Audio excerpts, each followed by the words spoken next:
उज्जैन की धरती पर एक युवा वैज्ञानिक आकाश अपनी प्रयोगशाला में एक अविश्वसनीय खोज के करीब था। वह एक ऐसे उपकरण पर काम कर रहा था जो समय और अंतरिक्ष के बीच एक नया संबंध स्थापित कर सकता था।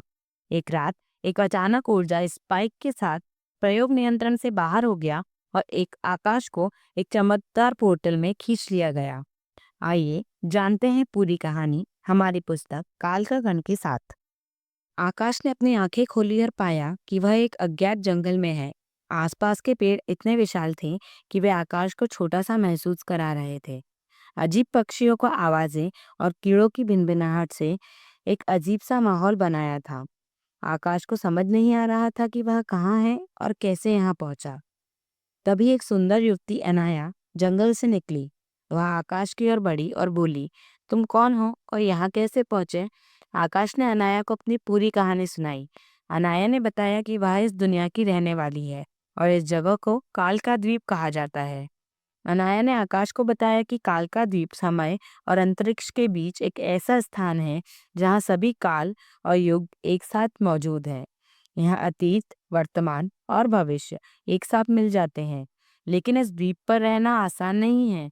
यहाँ रहने वाले प्राणी बहुत शक्तिशाली हैं और वे अजनबियों को पसंद नहीं करते।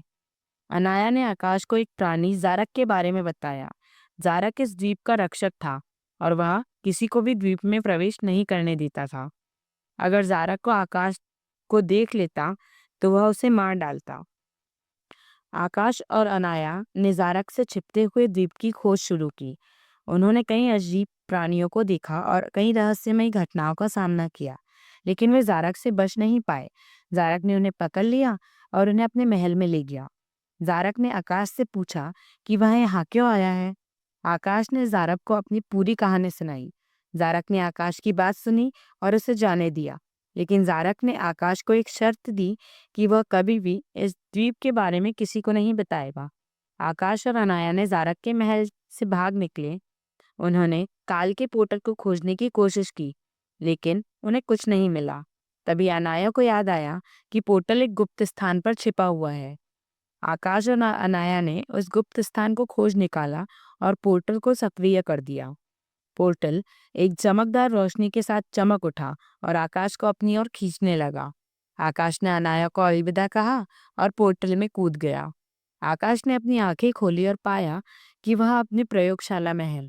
वह घड़ी की ओर देखा और पाया कि वह केवल कुछ मिनट के लिए ही वहां गया था, लेकिन उसके लिए यह यात्रा एक जीवन भर की यात्रा थी। आकाश ने अपनी यात्रा के बारे में किसी को नहीं बताया। उसने जारक के वादे को याद किया और इस रहस्य को अपने दिल में ही दबा लिया। लेकिन आकाश कभी इस यात्रा को नहीं भूला। आकाश अपनी प्रयोगशाला में वापस आकर अपने नए अनुभवों के बारे में सोचने लगा।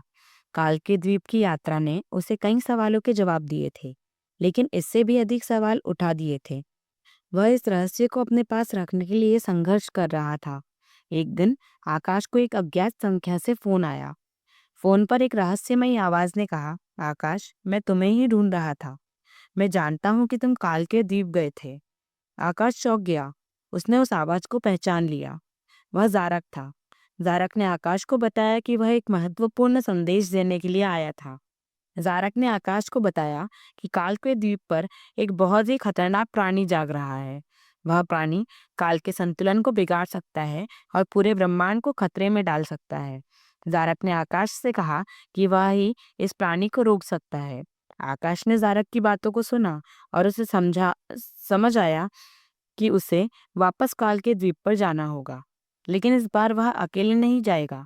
जारक ने आकाश को कुछ विशेष उपकरण दिए जो उसे द्वीप पर सुरक्षित रखेंगे। आकाश ने अपने प्रयोगशाला में काम करके एक नया पोर्टल बनाने की कोशिश की। उसे कई बार असफलता का सामना करना पड़ा, लेकिन अंत में वह सफल हो गया। पोर्टल एक चमकदार रोशनी के साथ चमक उठा और आकाश को अपनी ओर खींचने लगा। आकाश ने अपनी आंखें खोली और पाया कि वह फिर से काल के द्वीप पर है। इस बार द्वीप का माहौल पहले से कहीं अधिक खतरनाक लग रहा था। आसमान में काले बादल छाए हुए थे और जमीन पर भूकंप आ रहा था। आकाश ने जारक द्वारा दिए गए उपकरणों का प्रयोग करके खुद को सुरक्षित किया और खतरनाक प्राणी की खोज शुरू कर दी।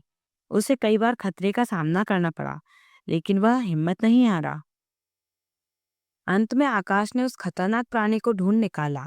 वह प्राणी एक विशाल, भयानक दिखने वाला जीव था। उसके शरीर से अग्नि और विद्युत की चिंगारियां निकल रही थी। आकाश ने प्राणी का सामना करने के लिए तैयार हो गया। वह अपने उपकरणों का उपयोग करके प्राणी पर हमला किया, लेकिन प्राणी बहुत शक्तिशाली था और आकाश को आसानी से पीछे हटा दिया। आगे की कहानी में आकाश के साथ क्या हुआ, ये जानने के लिए बने रहिए हमारे साथ।